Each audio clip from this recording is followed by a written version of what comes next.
Nikolai Kuznetsov tutvustas meile siis komi eepost, mis peaks veel seo aastase ka ilmuma Kõvespeale.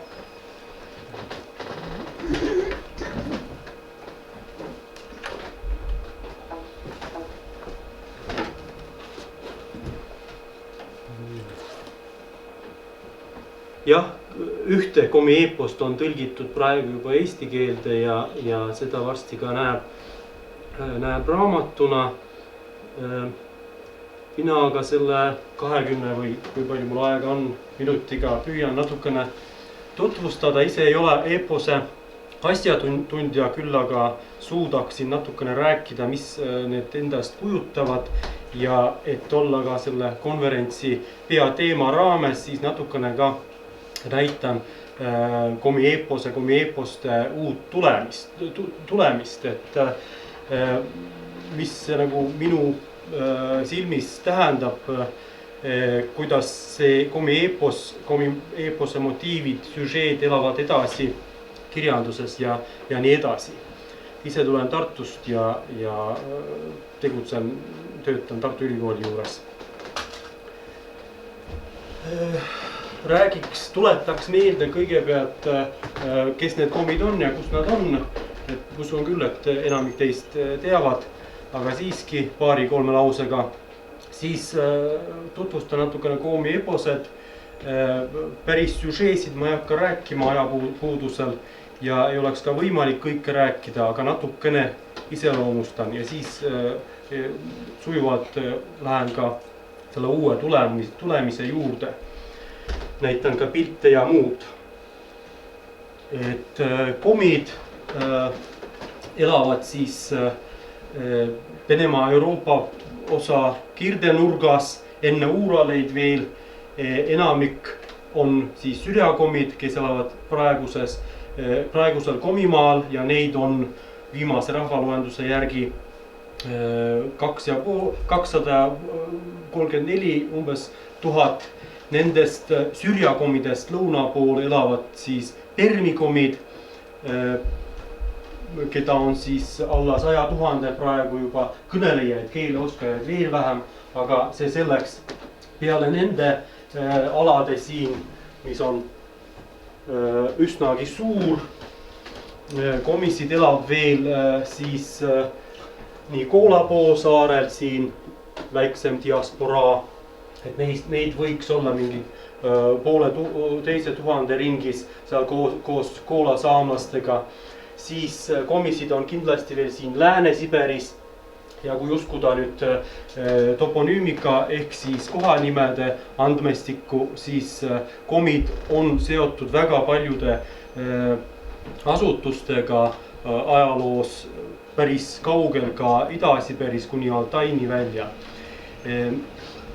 Ja väga tähtis on ka see fakt või tähendab andmed selle kohta, milliste rahvaste, milliste keelte ja kultuuridega on komid oma ajaloos kontaktis olnud. Kõigepealt kindlasti vanemas ajas veel Läänemere soomlaste esiisadega, mingisuguste arvatavasti karjalaste ja vepslaste esiisadega. Toponüümilised andmed, keeleandmed sellest räägivad meile. Arvatakse, et komi keeles on ka mingi 70-80 Läänemere sooma juurtega sõna. Siis kindlasti neenetsid on väga tähtis ühe eepose juures, kindlasti juhin selle veel tähelepanu. Obiugridega ehk siis mantside ja antidega on ka tihedaid kontakte olnud, mitte alati nii-öelda positiivseid kontakte, on ka sõdinud nendega. Ja loomulikult siis venelastega üle 1000 aasta juba kaubelnud ja suhelnud. Nii, komi eeposeid on isegi mitu, nagu ka pealkirjas oli öeldud. Et tinglikult komi rahvaluule uurijad, komi mütoloogia uurijad siis on kindlaks teinud või siis kokku leppinud, et võib rääkida permikomi eeposest ehk siis sellest epiliste laulude kompleksist, mis on levinud permikomide juures ehk siis lõuna pool rohkem, siis sürjakomi eepos. Siis on niinimetatud Išvakolva, sellest ka lähemalt ja siis on veel, ma panin sulgudesse siia 2 Biarmia ongi see üks, millest oli juttu, mida tõlgitud on juba Arvo Valton tõlkis eesti keelde ja see on ilmumas. Olen ise käsikirja lugenud ja olen absoluutselt rahul selle tõlkega. Saadan ka tutvumiseks siin selle raamatu. Miks on need kaks sulgudes? Esiteks sellepärast, et need on nii-öelda kirjanduslikud eeposed, konkreetsete autorite loodud, esiteks. Teiseks, need, mis on sulgudes, minu meelest võiks nagu mingis mõttes uue tulemisena ka käsitleda. Ja see viimane on Islan Züran, sellest ka tuleb üks või paar slaidi. See on kõige uuem, üks raamat ilmunud eelmisel aastal, konkreetse autori loodud. Ma ei tea, kas seda on kuskil keegi kirjanduskriitik või kirjandusteadlane sedasi käsitlenud. Mina olen seda nimetanud ka eeposeks. Võib-olla ei vasta ka päris tõele, aga minu arust on seda küll. Nii, kõigepealt Permikomi eepos peategelaseks on Kudumoš ehk siis Kuu jõe karu. Siit sellest nimest on ka Permikomile pealinn Kudõnkar ehk siis Kudinkar, Kuu jõe lind. Nii, ta on olnud siis enne muistse ajal Permikomide juhiks, teadjaks, erinevalt tema isast, Kudumoši isast, kes oli tuntud selline vägeva võimsa sõdalasena. Kudumoš oli pigem kultuurträger, ehk siis ta epostes on teada, et tema oli see, kes tõi Permikomidele rauast erinevate asjade valmistamise kunsti, siis põllumajandust õpetas neile ja nii edasi. Sellest on ilusti epose lauludes kirjas. Tema ema oli nõid, miks on siis karuks nimetatud siin teda, sest ühe versiooni järgi oli tema ema teda sünnitanud siis karuseemnest. Et sellepärast on ta ka selline karu nimega. Üle loomulike võimudega nõid ise ka olnud ja on käinud manside juures endale naist otsimas. See, et kuhugi tegelane läheb kuhugi kaugele, eks ole, endale naist otsimas või toomast, tegelikult paljudest epostest on tunda, nii on ka siin. Siis on Komi eposest ka tunda tema pojast, kes oli siis vägilane Pera, üsnagi populaarne lasteraamatutest ja nii edasi. Arvatakse, et siis ta on elanud kaua, mõnes versioonis 150 aastat niimoodi täpselt. Ja mis on tähtis, ta on enne surma öelnud niimoodi rahvale, et ma tulen uuesti veel teie juurde kunagi. Et seda aega veel oodatakse. Nii, Sürjakomi epos, seal on tegelasi mitu. Tavaliselt on need vägilased, väga tihti öeldakse nende kohta, et nad on Venemaa kaitsjad. Ja siin on ka ajalooline põhjus, et kui komid on novgorodlastega ennem suhelnud palju, siis kui Moskva vürstiriik tekkis ja Vene võimud hakkasid laiendama oma alad sinna ida poole, siis Sürjakomid eeskätt on olnud need, kes olnud selles töös, selles protsessis suureks abiks, küll sõdalasteks, küll teejuhtideks, küll juhtideks ja nii edasi. Et Siberi koloniseerimisega on ka nad seotud tihedalt. Nii et siit on see Venemaa kaitsja kuju. Nii, on epose tegelased sõdinud, need vägilased, võimsad inimesed mingisuguste umbmääraste vaenlastega, küll on neid nimetatud Nemtšu totarateks. Sürjakomid ei ole kunagi, vähemalt ei ole teada, et tatarlastega või mongolite tatarlastega otseselt kontakteerunud, küll aga on see eposesse jäänud. Ja siin on jällegi see sama, et koos venelastest sõjaväega on siis osalenud vähemalt epose andmestikul. Siis on Jõgra Jaran ehk siis samojeedid, obiugrid. Nendega on ka sõdinud ja eposes on seda ilusti näha. Nii, üheks motiiviks on tüdruku päästmine vangist, millest Ülle ka mainis, eks ole, tavaliselt sõjad ja siis naistega tegelemine. Üheks populaarseks motiiviks on jällegi see, et isa koos 11 pojaga läheb metsa läheb jahile kahe rühmaga, ühte rühma neelab alla mingisugune monstrum, veemonstrum, teise siis suur vägilasest karu ja siis vahepeal noorim vend kasvab suureks, kah saab vägilaseks, läheb neid päästma ja siis päästab. Ja selline happy end on lõpus. Nii, eraldi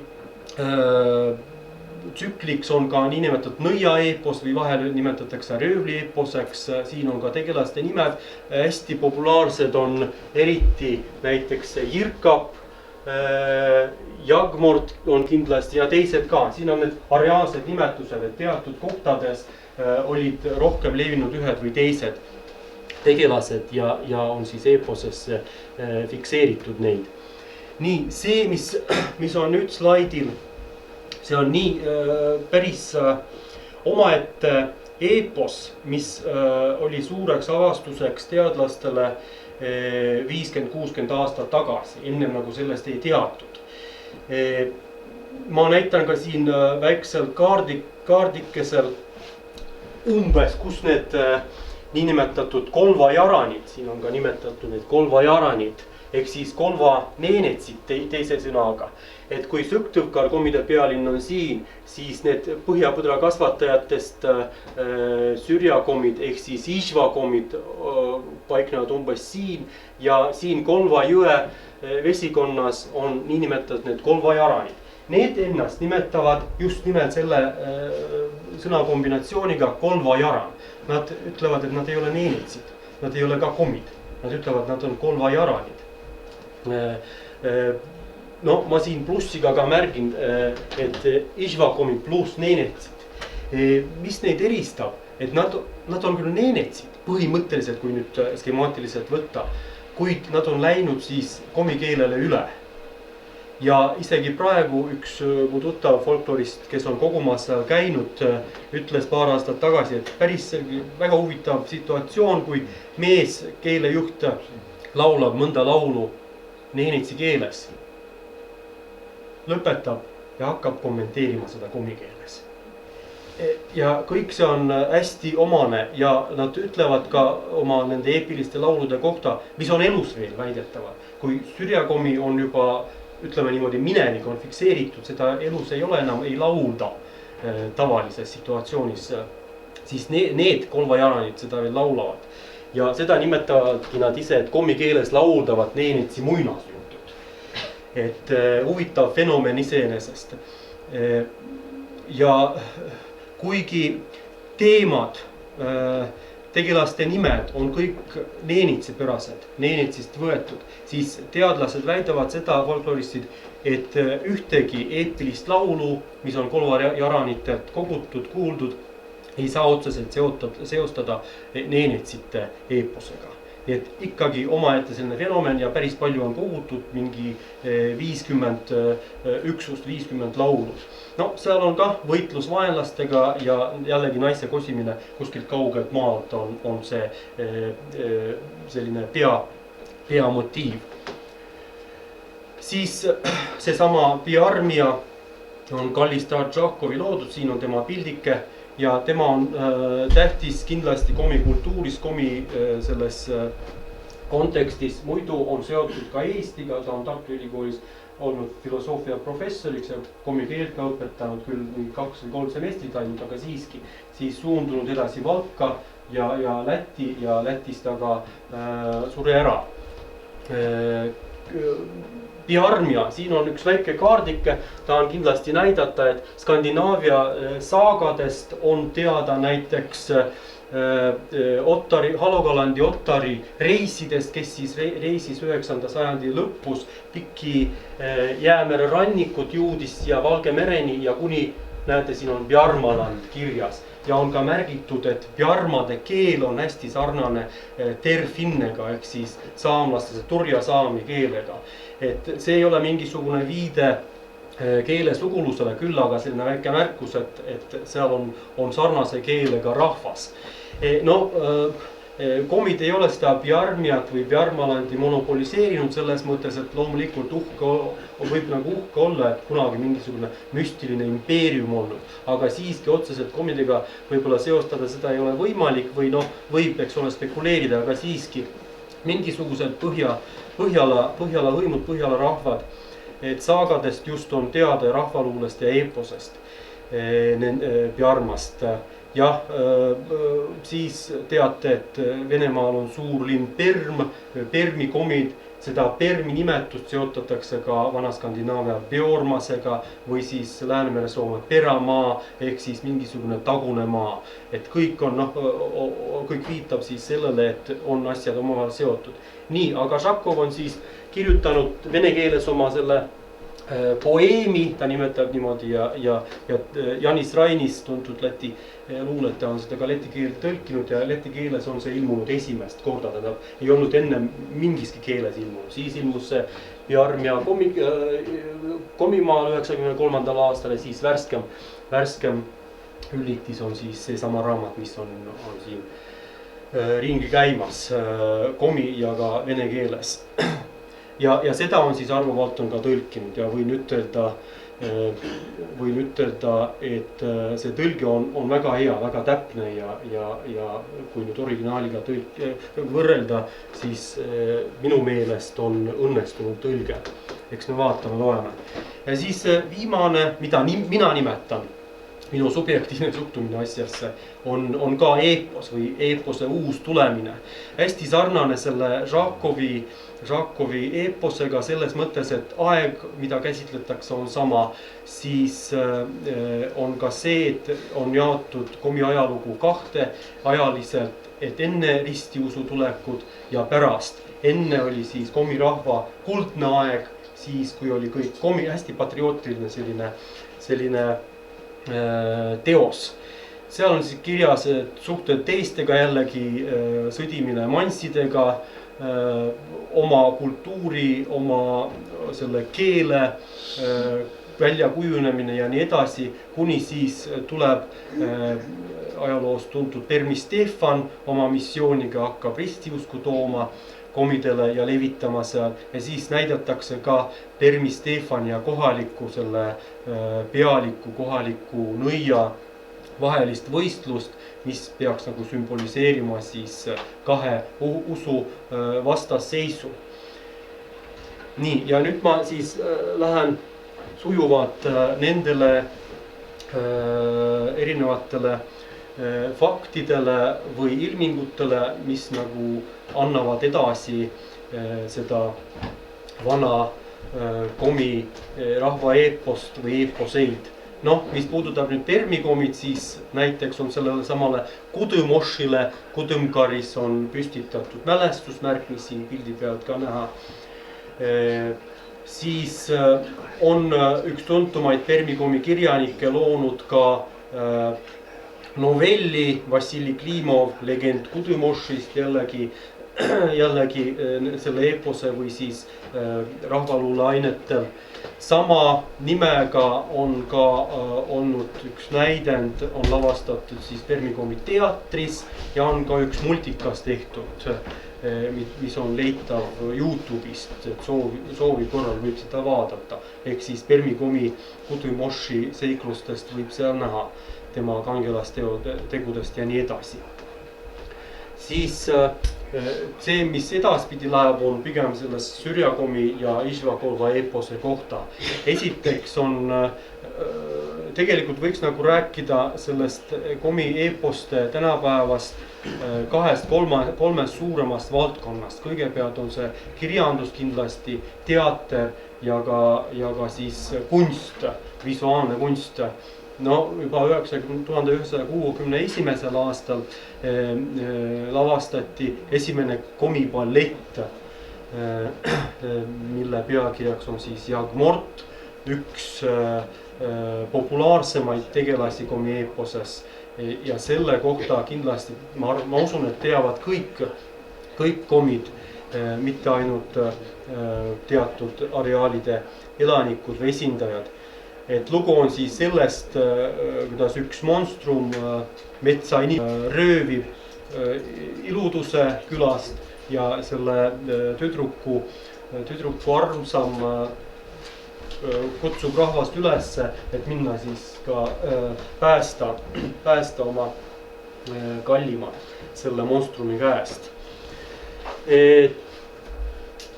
siis teatrilaval on ka 90ndate alguses on lavastatud mitu näidendit. Üheks esimeseks on olnud siis poeem pühakodadest. Siin just räägitakse kahe usu või kahe ususüsteemi vastasseisust ja autoriks on olnud ka seesama Oleg Uljašev, kes on ka kõige värskema eepose kirjutanud.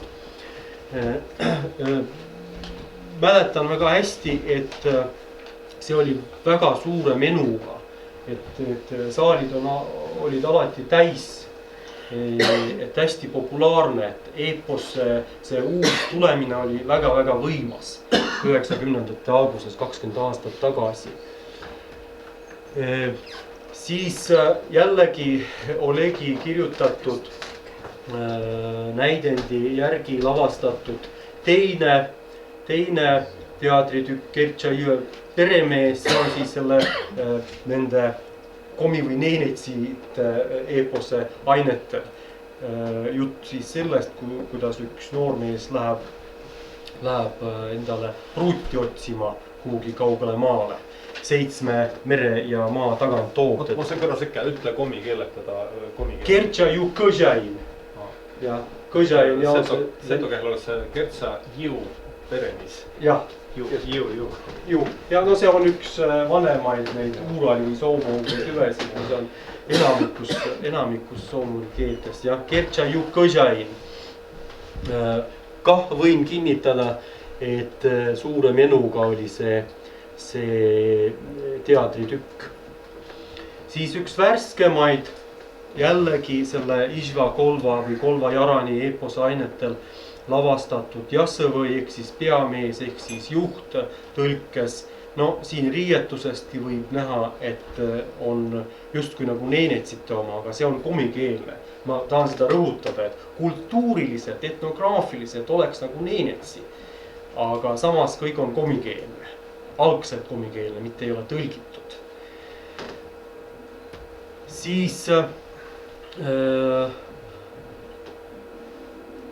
kah üks värskemaid asju on Barmalov ja Biarmi ainetel on selle Žakovi kirjutatud eepose ainetel lavastatud.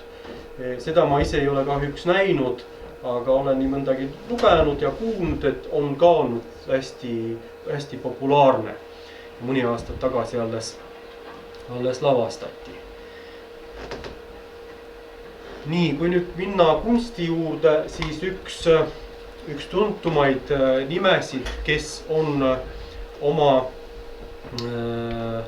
piltidel kujutanud eeskätt eepost ja laiemalt siis komi rahvaluulet, on Arkadi Mošev, kes on ise pärit Permikomist, on seal elanud ja loonud siis Sürjakomide juurde Sõktõvkari läinud ja seal edasi töötanud.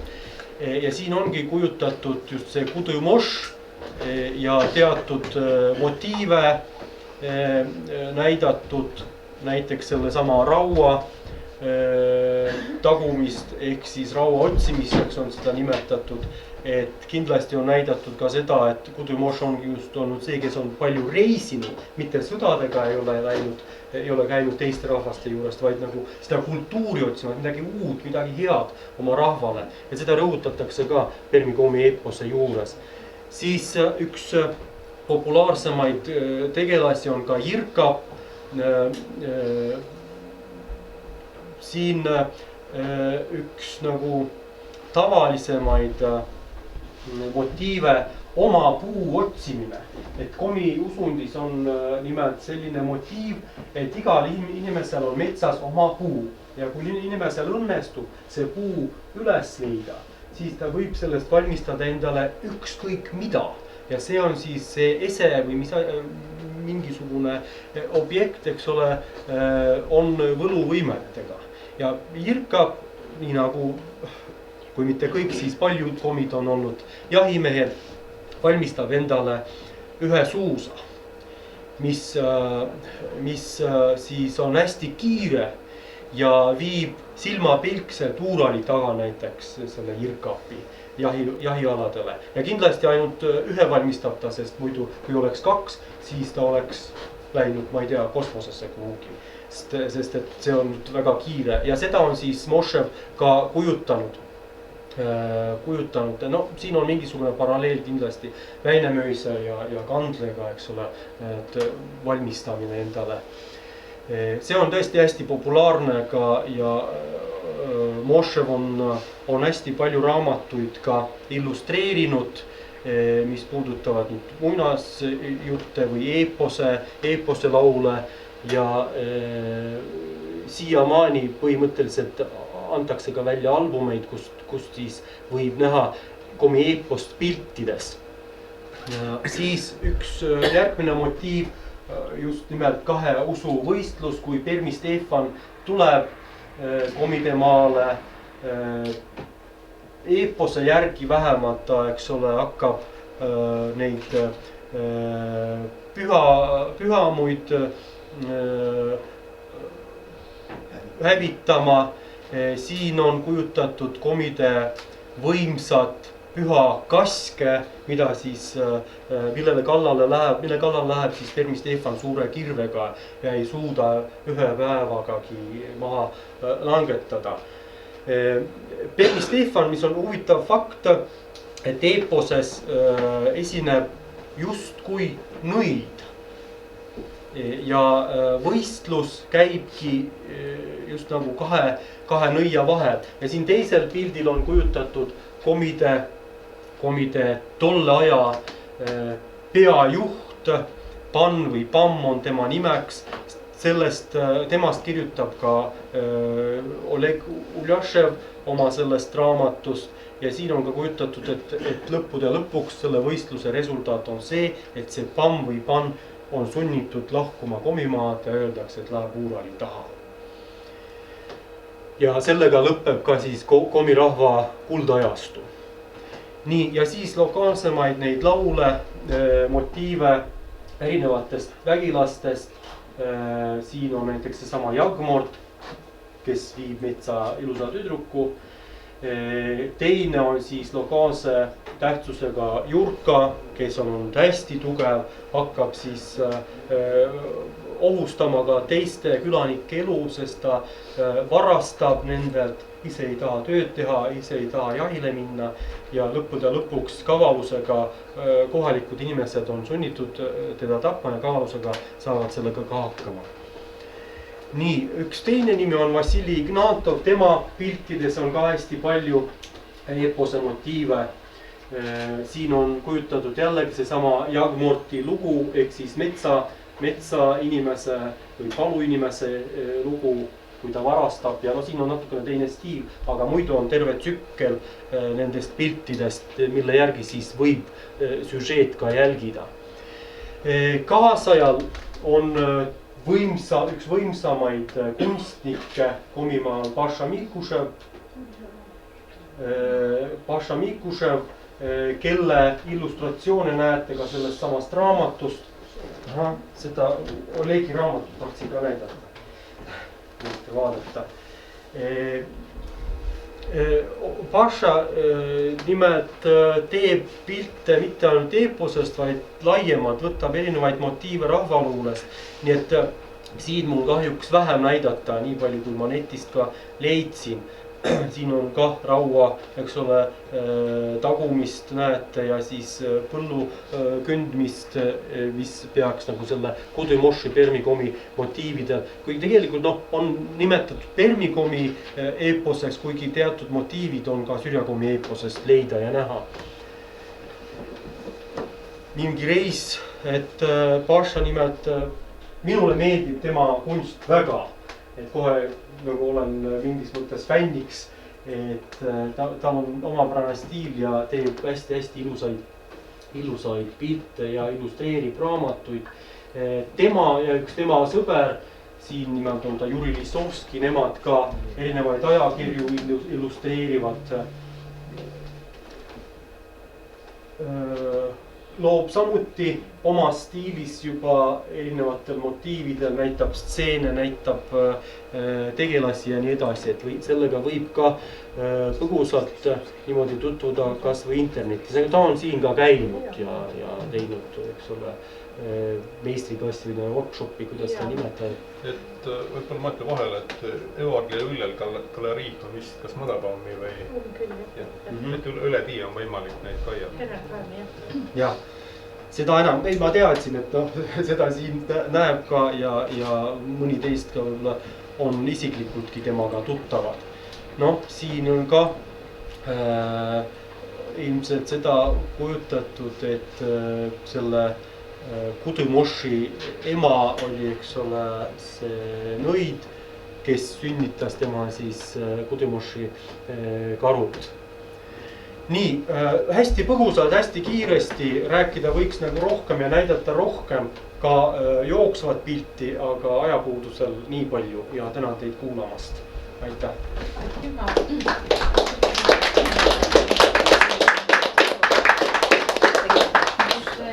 Väga põhjaliku ja ilusa ülevaate eest.